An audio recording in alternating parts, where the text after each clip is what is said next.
god awful over the last 3 months, 24 months, however, whatever window you want to be looking at. It's been bad. And I think we are at the trough. Historically, even though there are ups and downs, owning a home has been advantageous over the long run. So you got the asset appreciation aspect, and you've got at least the stability and the housing expense in your household budget aspect that.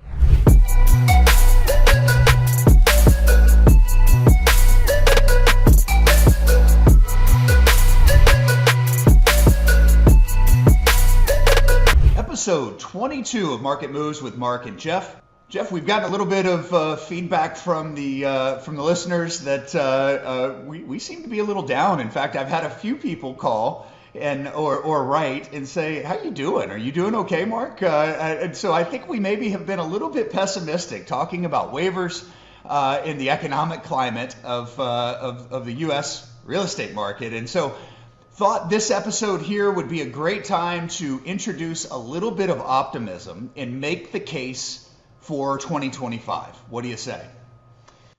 I say bring it on. I say anybody who's been in real estate for the last year or two should not be surprised that there's more pain and suffering than there is, flowers and roses out there. But what I found is nothing lasts forever, the good times or the bad times. And it does feel like we're at a bit of a pivot point here. So nobody knows what the future holds, but there's definitely data points to look at and at least consider to try to anticipate what might be coming. And I look forward to this discussion for sure. Jeff, I think a couple of points over the last year and longer really strike me during these times. And specifically, one of them is the thing that happens in this appraisal waiver discussion is that appraisers and others look at this as just a really dying or on death's door space. And when you're down, you feel that even more. And I don't think that is the realistic perspective here. And I've been making that case for a decade now. And we'll talk about some of those items on this, is that they're just, I don't think we're on death's door. Technology is being introduced. If we had a less risk-averse stakeholder base, we probably would have technology really rearing its head and replacing what it is appraisers do in this marketplace. But we don't have that. There is a lot at stake when we get wrong answers, specifically in down cycles where loans start defaulting. And so, I think that has protected or insulated us to some degree. But here we are, I think, with a lot of negative news out there. And the second thing is that this is an enormous space. Founders or folks that are creating venture capitalists and the like talk about total addressable markets, and we just happen to be in an enormously large addressable market, and specifically in mortgage residential appraisal. And so I think we all forget that quite a bit. It certainly doesn't feel like that in these times, but these are things that I think we'll be highlighting in this episode.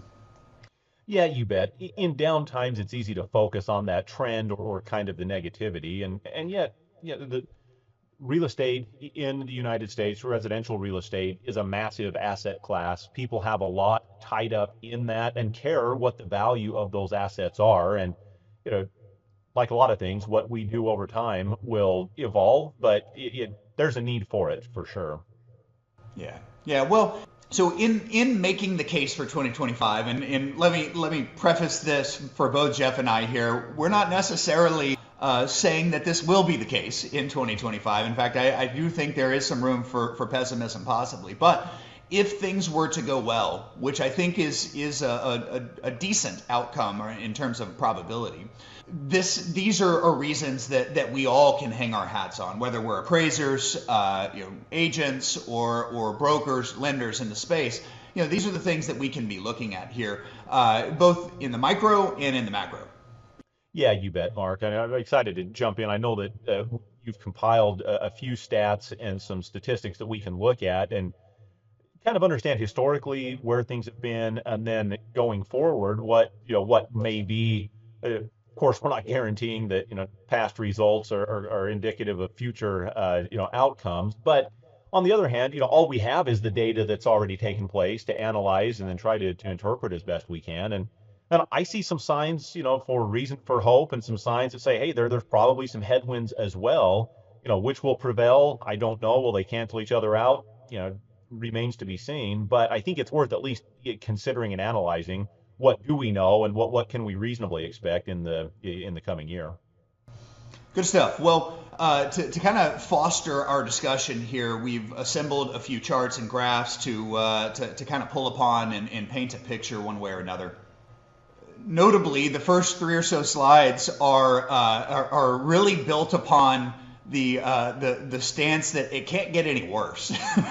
And Jeff, I do think that is a reasonable argument to be made for making that case for 2025. It has been god awful over the last 3 months, 24 months, however, whatever window you want to be looking at. It's been bad, and I think we are at the trough. In fact, I kind of believe that the trough of sentiment, at least, was the week before Thanksgiving, right after the kind of hangover from election and now what sort of stuff with rates over 7% and on and on. So let me start sharing the screen here.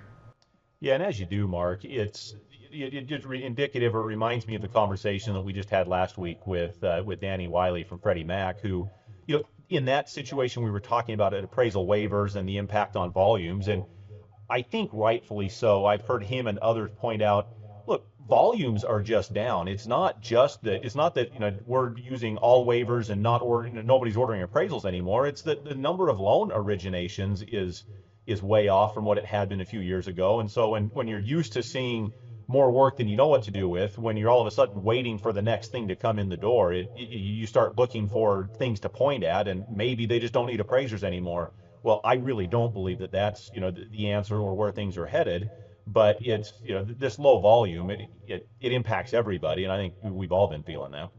You bet, yeah, 100%. Well, this first graphic here from Bravos is just showing how awful buyer sentiment is, and the headline here is "People don't feel like buying homes." That certainly is the case. I think probably mirrors the outlook for any listener that we would have on this podcast. But so this chart is surveying potential buyers or buyers. It is taking those that think conditions are favorable, subtracting the percentage of those that think they're unfavorable, and then adding 100. And you could see this is going back a long time. The free love 60s. This is a long time back, and it has never been this poor, and it's been this way for what I can't tell the exact, but 12 plus months for sure. And this is almost 100% of the people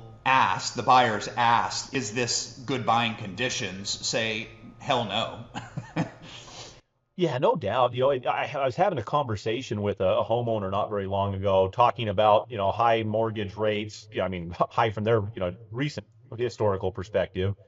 But then also talking about, hey, I remember buying a home in the 80s at an 18% interest rate, and the purchase price was, $60,000 or whatever it was. This chart is interesting.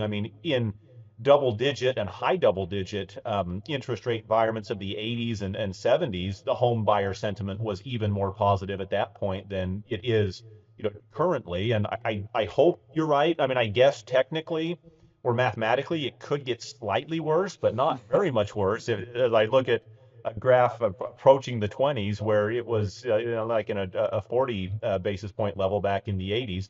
But we highlighted a little while back too the kind of a comparison between the two bubbles or like housing market increases. And back in 08, 09, 2010, kind of the Great Recession, the home buyer sentiment actually didn't dip as much as I might have expected that it would have, and it's way higher than what we've seen in the last year or two here. Yeah, we live in interesting times, Jeff. I think you and I are going to be old and gray in front of classrooms, if they still have them, talking about the wild scenarios that we have just lived through over the last 24 months, and here we are. So it should be interesting, but I think that the point is here, it's been really bad and it cannot get worse. And I do think that some certainty, being through the interest rate rise, the sharp rise from the Fed. We have now gotten two lowers over the last few months. We have a known candidate or president for the next 4 years that is generally pro-business, and I think that is going to create some optimism coming out of this super high interest rate COVID scenario. So good on us. The next is from John Burns here, and to me this is more of, man, are we in an odd time? But at no time over the last 40 years have we had a higher percentage of new home sales of the total number of sales. The builders have really picked up the slack here through cheaper access to funds, and then able to turn low interest rate deals onto consumers and also fill this need that is just totally void, which is the affordable housing under 400,000, whatever that is, in most states around the country. And so it's just an odd. I think the home builders are struggling a bit over the last several months here, but this describes that really odd scenario that we've been in. Yeah, it really does, Mark. And so maybe for anybody just listening, we're seeing now 30 or plus 30% of the total number of sales being new home purchases in the market, where historically that average has been 13%. So from 2022 through the present, it's more than double the percentage of total home sales.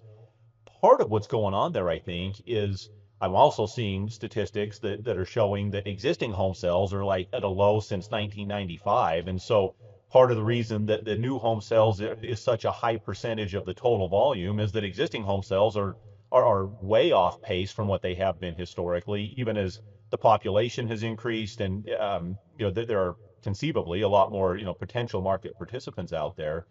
But it's this lock-in effect that high interest rates make it to where people don't want to sell the house they're in unless they have to, because you're buying at a high price. And if you locked in financing in the COVID years at 2 or 3%, the attractiveness of a 6 or 7% mortgage rate is not is not attractive at all. And so we've got a couple of these dynamics going on right now that are the result of more homes being sold out there or new homes than anything else in the moment. Yeah, and to me, this really highlights the opportunity for rebound of existing inventory. We have seen it rising for some time. In fact, in recent builder quarterly earnings reports, they talk about having to reprice some of their housing to figure out where their new construction finishes sit in the marketplace, because they now have, where they didn't before, they now have competing existing construction homes in the marketplace. So you see a lot of concessions and things like that. So I think that's the sign of things beginning to rebound here. And then last, I think, in the can't get any worse is, interest rates just stubbornly holding on. We've had the Fed drop the last couple. We've talked about this on our some recent episodes here, but it is interesting to see the deficit that the Fed is running, generally non-war related, unless you consider war against COVID.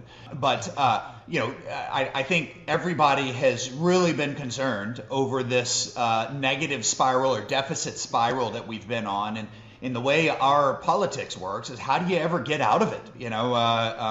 Everybody votes their pocketbook, and you run into problems. And so it seems like there is a new open-mindedness or appetite for fiscal conservatism within the federal budget, and I think that should give some relief to rates over time, and also maybe increase optimism for the typical home owner. Yeah, I think that's right, Mark, and it'll be interesting to see. For the first time, I'm hearing, mortgage or bond market participants beginning to be worried about not only the deficit, but just the sheer size of the federal debt, the national debt that is taking up an increasing percentage of the overall budget, and saying, well, hey, this really isn't sustainable. Like, we can't keep doing this forever. And I think for a long time, the current monetary policy has been, well, we can just borrow money and it doesn't really matter. And that has been kind of the default policy for a while. But as it's starting to impact interest rates, I think you've got people taking a much harder look at it. And we touched on this in the past, but I'm really curious to see if somebody like, an Elon Musk with a Doge department or effort with the national government actually makes meaningful change there. I mean, to see what he did with Twitter and like the level of slashing to get a company that was not profitable, into a profitable space, it feels like you got to have something that's going to be significant to stem that tide. And I mean, my expectation is that the mortgage markets or the markets that deal in interest rates are going to have much more confidence in the fiscal security of the federal government, their ability to pay on the debts that they're putting out there, and so I'm very very interested to see how this ends up playing out. Amen to that. Amen to that. Well, getting into a little more, starting to get into some optimism here, Jeff. Something we've been seeing for quite a while is that this economy is strong, and the predictions of depression or recession are greatly exaggerated for the last 18 months, it feels like. And, this economy just keeps plugging along, and just recently, I think it was last week, we had the Q3 numbers come out with a 2.8% growth in GDP. That is super, super healthy. And, I'm not sure that we're going to see a dip. I can't fully tell you why. I've been saying in all 22 episodes, I feel like that I don't understand how it's as strong as it is, but goodness, look at these blue bar chart, the blue lines here, and how well GDP has done over the last years, 3 or 4 years. So that's crazy. I think Jeff, the one caveat that I would make, and I've underlined it, is this government spending. And if we are truly going to be cutting a lot of government spending, and that is one of the reasons cited for the strong GDP numbers, could we have some trouble? It very well could lead to that, Mark, and that's where I'm interested to see. There's a will, and in fact, when we talked with Ed Pinto a couple of episodes back, he talked about there might be a will to try to pull the Fannie and Freddie out of conservatorship, but his analysis was it's not very likely to happen based on the practical realities. I'm hearing a lot of that same sentiment, just with people saying, yeah, like this Doge effort might have good desires and intentions, but will they really actually be able to cut in a meaningful way? If they did, I think you're pointing to exactly what where that some of that data is going to show up, and that's going to be in the GDP readings. We're going to have some self-inflicted pain on that front if they're serious and able to actually do it. Stay tuned to see if that happens or not. But I think that's one of the places where we'll see it show up if they do. You bet. And side note here, Jeff, that we were among the first here to be talking about conservatorship and the potential for changes there and the shakeup with our episode with Scott DiBiasio. And I think the stock was sitting there at about $1.10 or $1.20 when we began that conversation, and it has shot up to over $3.50. So this is not financial advice, but could be leading you in really good ways. It has dropped to $2.50 a share at the time of this recording, but hey, I don't know. We were onto something there, and the market certainly thinks so. Well, if we were bright enough to figure that out, we could have bought some of the stock back when we were talking with Scott about it. I actually saw a headline today, about that, with some investor sentiment suggesting that they think that may actually happen with the recapitalization of Fannie and Freddie. I do think there are some significant barriers that Ed, pointed out on the previous episode as well. But it's definitely a point of discussion, and the stock price is moving, as a result of it. You bet. Interesting stuff.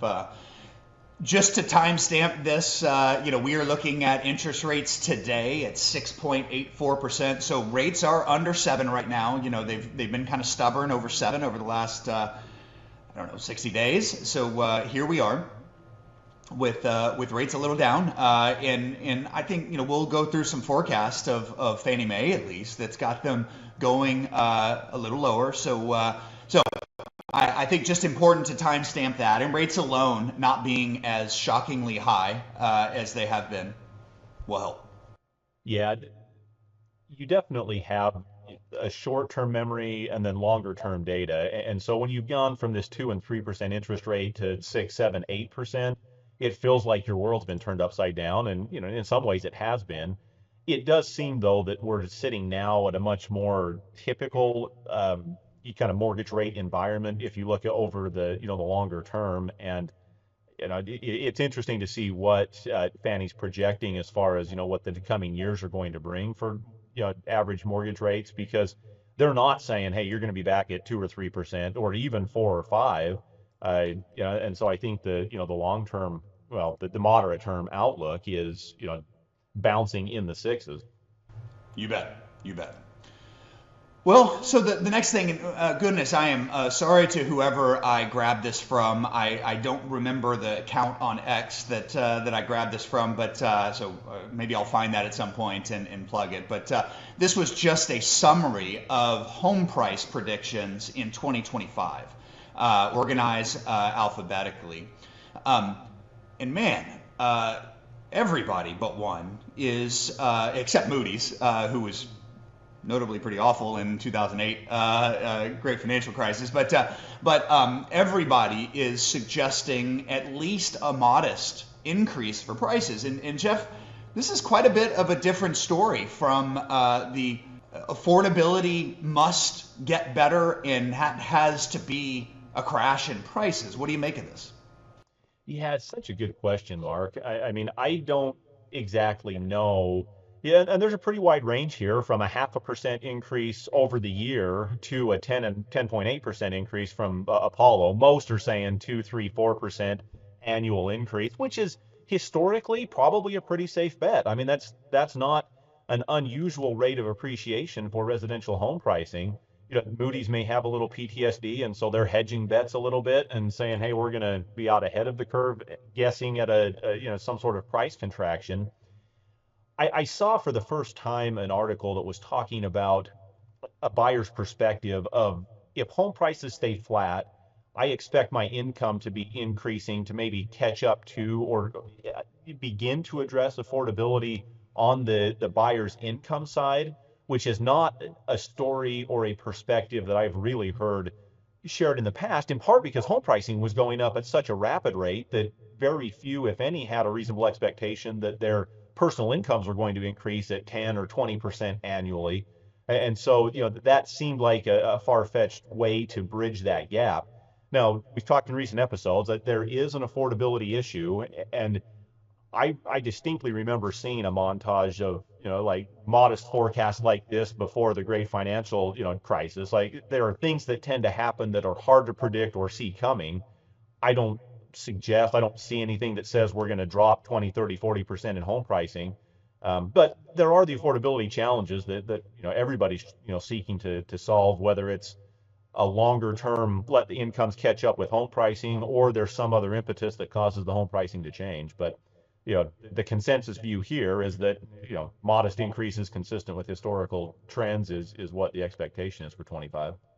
Well, yeah, it's interesting to me, Jeff, and I tend, maybe it's a bold statement. I really I don't know how to say it well because I think it is so contradictory to how the market looks. But well, we're talking about the stillness in the marketplace. Buyers and sellers not doing anything. Is that an affordability issue? They simply cannot afford to get into the house. Like, they don't make enough money to do it. Is it just, I don't like that I've got to pay this much more than what I could have paid a year or two ago, right? So, and I think that's some of it. And then also, and maybe the most important is, do I think I'm going to get into underwater in this purchase? So if I don't have confidence that, okay, sure, it's more expensive to get this home now, right? Okay, but I can live with that. I can make that work within my budget. But if I think that I'm going to pay 110% of its value next year and then I have no options to get out, well, that makes me pause quite a bit. I'm not doing anything. But if my expectation in the future is that, hey, look, yeah, I paid a lot for it. It's really expensive, but I've locked in my housing expense, and in 5 years, it's going to be worth quite a bit more, and I'll have equity. It's that optimism that really changes my psyche.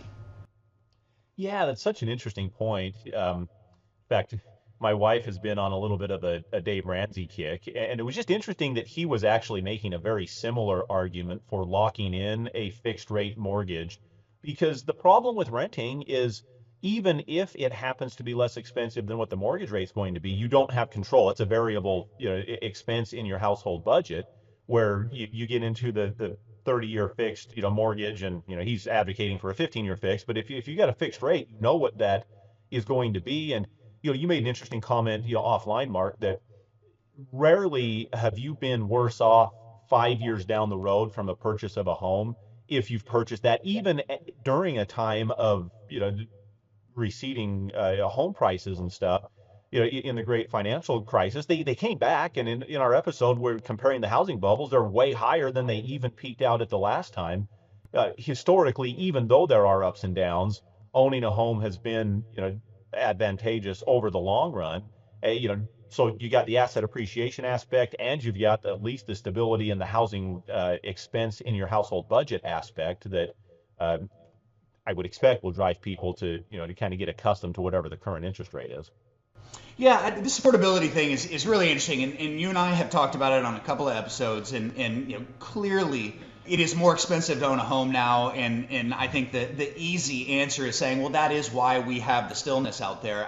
Something just doesn't resonate great with me on that. I think there's more to the story. I'd be interested in any listeners how they feel about that in the comments on the podcast here. But so if home prices, generally the consensus where it has been from 2023 and 2024, that they may be coming down or have to come down, if sentiment changes to a more optimistic outlook, I think people start to make moves in a way that they weren't. So a case for 2025. So Jeff, this is a really interesting graph, and man, I think again I don't have this credited properly, so I'll work on that. I hope the interwebs forgive me, but this is looking at generally affordability, so home price increases and disposable income increases over the last 40 years and 45 years, I think it is. And really, it was surprising for me to see that some of our Western competitors or neighbors have seen enormous affordability reduction over the last 45 years. Enormous.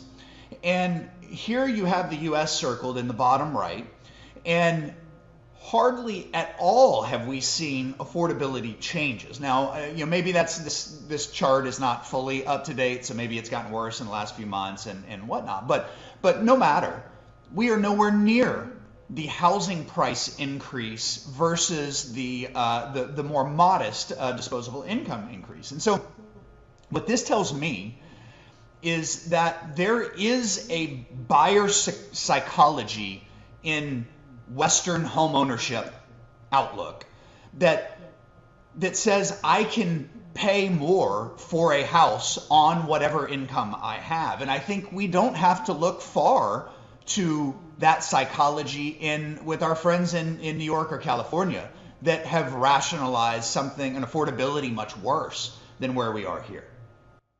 Yeah, I would expect that on the coast like that, in the ultra high value areas, the charts would look more like what we're seeing in Australia, Canada, UK. It's interesting, Mark. I was surprised to see as big of a spread, even just to our neighbors to the north in Canada, as big of a spread there between disposable income and home prices.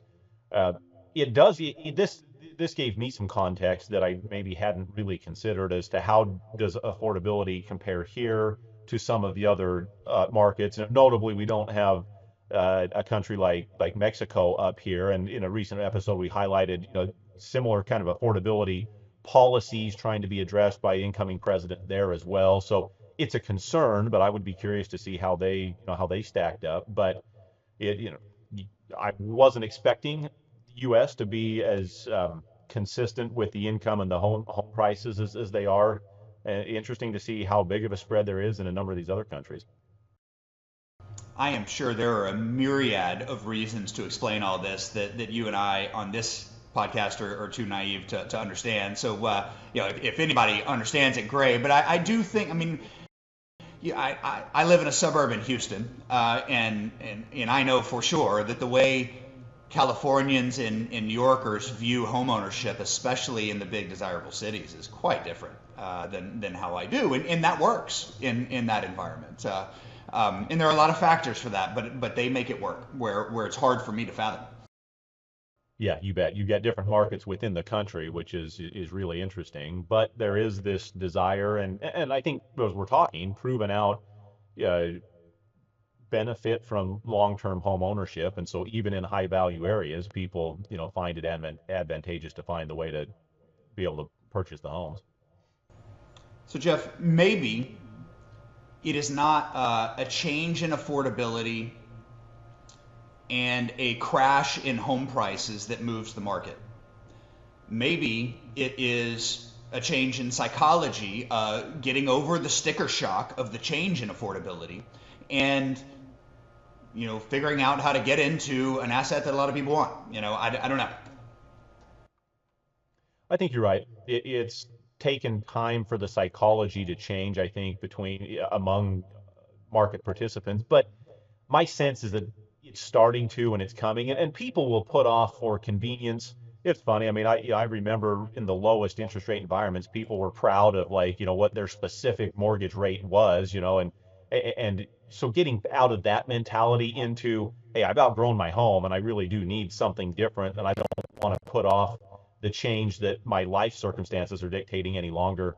I think that's part of the case I would be making for 2025, and at least some increase in volumes because of how historically low they've been. People need to change or need to move, need to make changes, and will only put them off for kind of rate pride reasons for so long before they decide that there are other factors that are more compelling for them. So Fannie puts out these forecasts for those that aren't familiar. Fannie puts out these forecasts monthly. They make major adjustments based on how the market is shifting, but it's a really nice forecast looking into the next 2-year future. And so we have that in front of us here. I would highlight kind of at the middle bottom here, the 30-year fixed rate mortgage predictions. They are predicting 6.4% in 2025 on average, and 6.1% in the following year. So we are looking at an improvement in the rate, maybe not as big as we all hoped, and not getting down into the fives, but as we will show here. So this is zoomed in. So the years obviously on the top line. The blue is the increase from the last year to the current predicted year, and the top line is number of originated dollars. And so, despite rates not really dipping materially, you see a 10% improvement from last year to this year, an 18% improvement from this year to next year, and then a 24% improvement from next year to 2026. So even with interest rates not dropping materially or as deep as we'd like them to or hope they would, man, this is major, major improvement in terms of the total volume of loans taking place. Yeah, and you can correct me if I'm wrong, Mark, but I think that this was also predicated on their projection of interest rates staying in the sixes somewhere, not necessarily even dropping down to, into the fives or lower. Right. And a pretty material increase in overall loan volume and origination, which is cause for at least some optimism and some hope, going forward into the coming year and beyond. You bet. So that is material increase, and where we have spent the last 3 episodes talking about appraisal waivers. Mr. Wiley from Freddie had estimated maybe an only 1 or 2% uptick in waivers with this latest threshold increase or lowering, however you want to see it. But when we have this level of increase coming, good, and we won't be covering this in this podcast, but from an appraiser perspective, we unfortunately have probably lost quite a few appraisers to moving on to different industries, retiring, or whatever, with all of the turmoil and change coming down the pipe for us. Yeah, anecdotally, I can think of a handful of appraisers that I've known and worked with that have not just left a company, but have gotten out of appraising altogether because, for various factors, but a lot of it's frustration, within the profession and at low volumes and hard to make ends meet in this low volume environment. Yeah. Well, next, I think and this is dealing with, boy, do I live in this space, which is appraisers, if you hate mortgage, mortgage appraisal, which you should, go on and do some consulting work or direct to consumer, which can work for a lot of folks. And I think it's great advice to many, and many do it really well. They're much happier, have more financial stability, don't deal with interest rate cycles and all of that. But this is should serve as a reminder that for the most part, the reason that we all are in the mortgage appraisal space is that it's freaking enormous. The addressable market, this is the IBIS World Report, and they produce something yearly here, and a $6.4 billion appraisal market in residential mortgage appraisal, and it's just huge. And that generally leaves a lot of room for a lot of us, no matter what sort of negatives end up coming into the space, Jeff. Yeah, and I was interested to see that this was for the current year, Mark, as far as the projected volumes.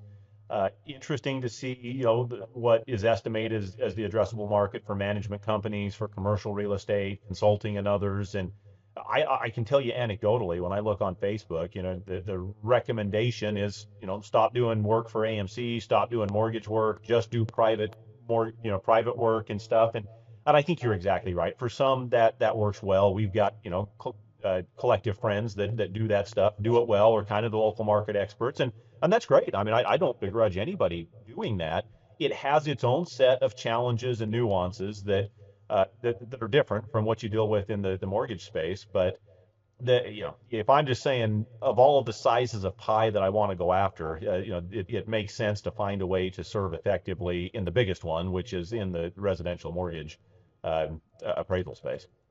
You bet. When we talk about 10%, 18%, 24% increases in the next couple of years, when the pie today is in the 6 billion range, we're talking about major improvements.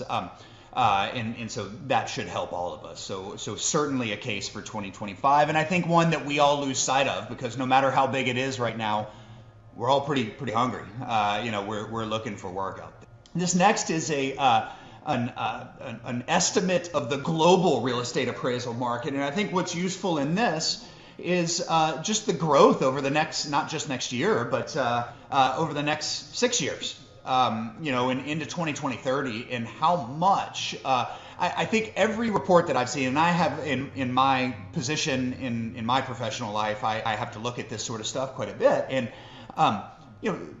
real estate appraisal, as negative as it's been, specifically on the residential side, has grown between 1% and 2% a year for the last 2 decades, and it's sort of settled. Is it going gangbusters? No, it's not. It's got a lot of negative forces, technology and other things that do curtail the amount of volume that is available. But it's still growing because our population is growing, our housing stock is growing, and all. So this just paints a picture that growth, according to this is an international group, is looking at this and saying, hey, the global real estate appraisal market is growing pretty materially over the next half decade.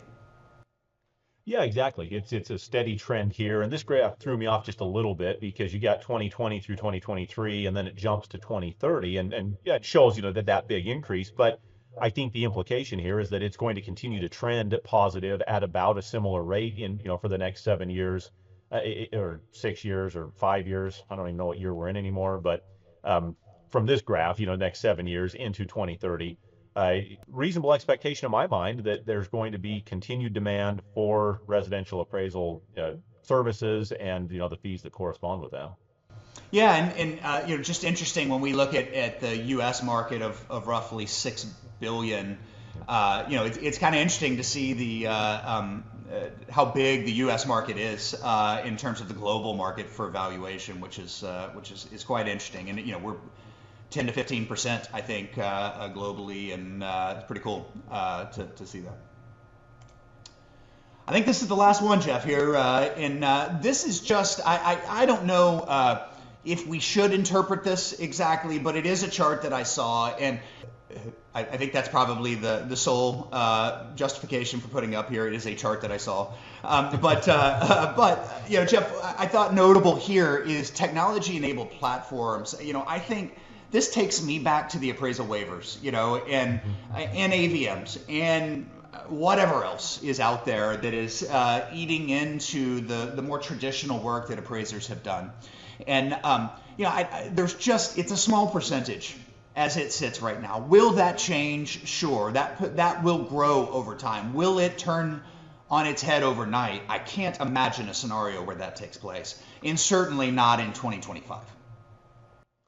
I think that's right, and I hear that kind of across the board. We had a fun conversation with Jim Amarin, talking about artificial intelligence and just another vein through which technology is impacting, potentially the valuation space, but all of us everywhere. I mean, technology is evolving faster than it ever has. It's touching everything in ways that it hasn't historically, and trend is going to continue. The thing I continue to see is that none of the technology replaces the common sense, the judgment, and the ability to kind of tell the story or combine the pieces of information in ways that are needful. And users of appraisal services, I mean, certainly those on the marketing side, those on the loan origination side, I don't see AI bots doing all of that stuff, for any of us as real estate professionals. It's going to augment what we can do. We're going to have to embrace it. I think we're going to have to adapt what we do and how we do it, and whether we like it or not. I think that's part of this adapt or die, nature of evolution itself. But there's reason for hope and optimism, even in spite of some of the potential headwinds that the technology may, create, especially for those that are unwilling to learn it and embrace it. Well, there it is, Jeff. Now on the internet forever, you and I's case for 2025, and we will, everyone will be able to look back. Our grandchildren will be able to look back and say, "What on earth were you smoking when you made the case for 2025?" And it's interesting to look at. I think it's really useful to look at. I think it's a good reminder for those of us in the throes of a historically negative interest rate cycle. That it won't be this way forever. And so I think it's a really healthy exercise for all of us, listeners and you and I, to be going through this and thinking through what could go right for a change here in the coming year. Yep, exactly right. And we're seeing the tide change a little bit. Obviously the hope, and it's self-interested, admittedly, is that trend continues and that volumes, continue to pick up. As I'm talking with market participants, I think that's right. There's always a little bit of danger in prognosticating about what's to come. A couple of the Utah schools in the college football scene, were projected to finish kind of exactly opposite of how they did in the Big 12 conference, for example. Everybody thinks they know what the future holds, and then things play out, and then you realize, yeah, I didn't really know. So our 2025, maybe 2025 is the day that the year that appraisers die, and there is no hope. It's not my expectation, but we put it out there, Mark. So we'll see if we're right or wrong or any different.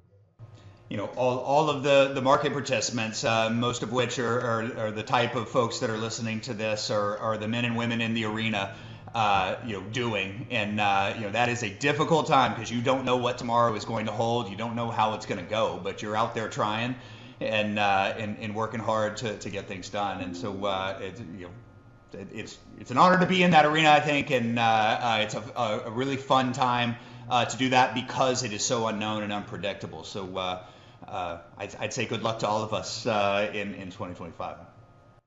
Amen to that. We'll take it as it comes. Very good. Well, there it is, episode 22 of Market Moves with Mark and Jeff.